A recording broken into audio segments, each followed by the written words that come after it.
大家好，我是秦始皇. 안녕하세요, 진시황입니다. 누구나 다 외국어를 배우겠다는 결심을 하죠. 누구나 그런 마음이 있어요. 하지만 실행력과 자세가 중요합니다. 예전에 피겨 퀸 김연아 씨가 인터뷰에서 이렇게 얘기를 했습니다. 누가 이렇게 물어요. 연습을 하실 때 어떤 목표, 무슨 생각을 하시면서 연습을 하시나요? 그랬더니 말하기를 그냥 하는 거지 뭐. 네, 맞습니다. 이게 정답이에요.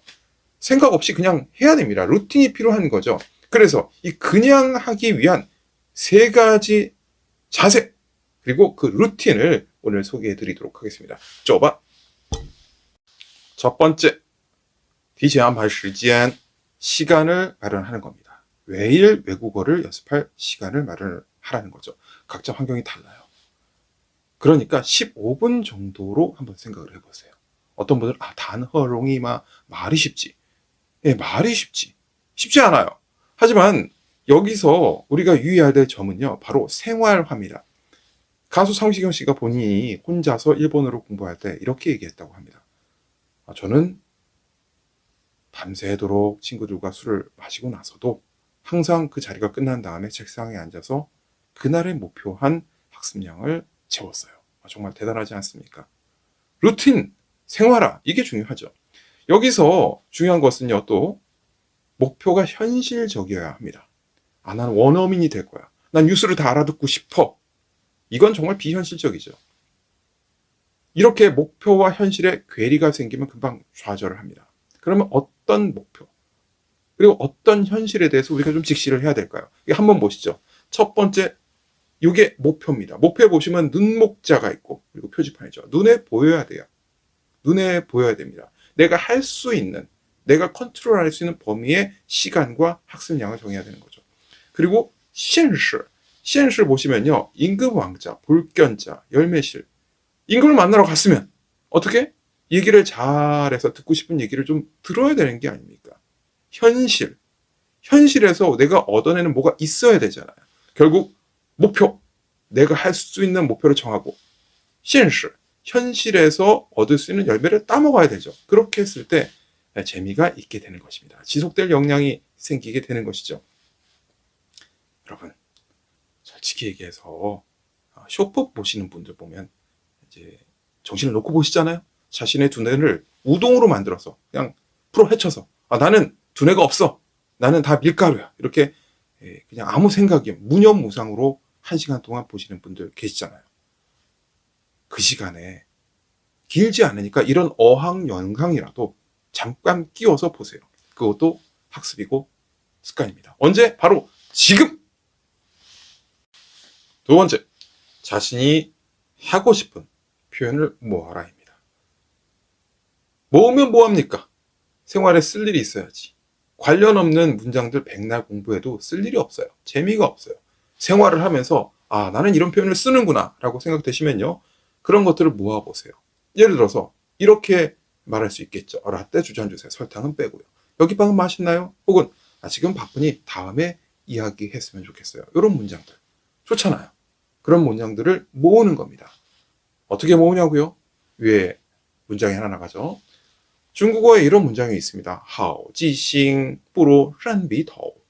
좋은 기억, 好记性이 不如 뭐뭐만 못하다. 让 笔头 엉망진창인 필기만 못하다.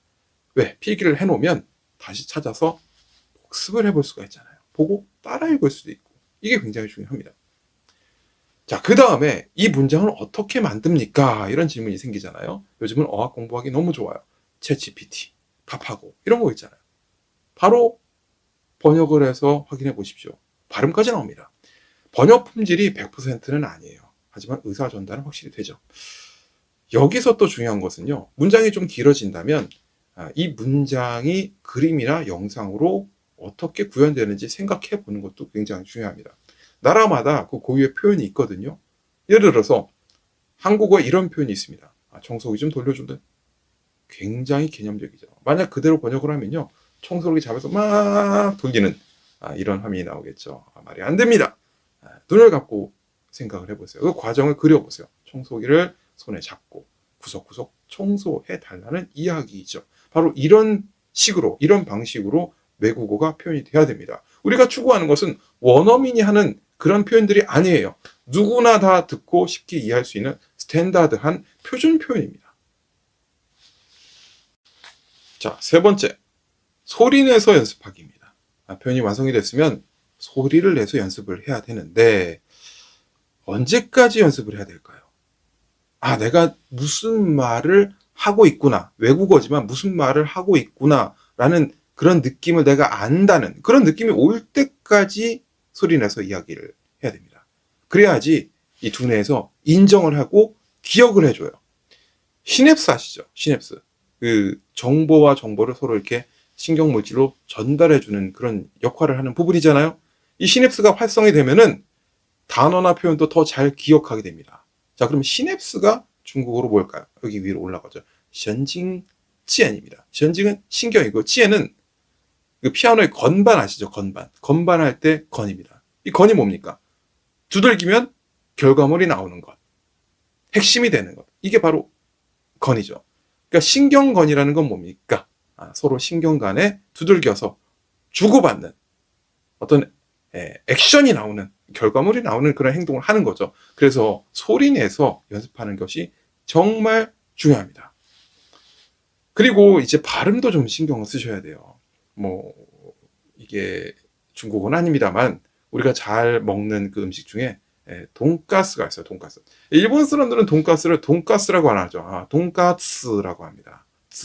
그러니까 츠 발음 자체가 사실은 한국어에 없어요. 연습을 해야 됩니다. 정확히는 츠와 흐의 중간. 박진영 씨가 얘기하는 공기반, 소리반, 츠 이런 발음입니다. 이 발음이 사실 중국어에도 있거든요. 단어 올라가죠. 즈디엔 사전입니다. 스회 어휘죠. 즈즈 사직이고요. 인츠 그러므로입니다. 그래서 이런 발음 연습도 필요합니다. 자, 이어서 이제 이 세 가지 방법을 사용해서 어떻게 생활상에 적용할 수 있는지 실전 연습 타임을 가져보도록 하겠습니다. 가시죠. 네, 편하게 연습하는 거니까 너무 뭐라고 하지 마시고요. 그냥 편하게 보세요.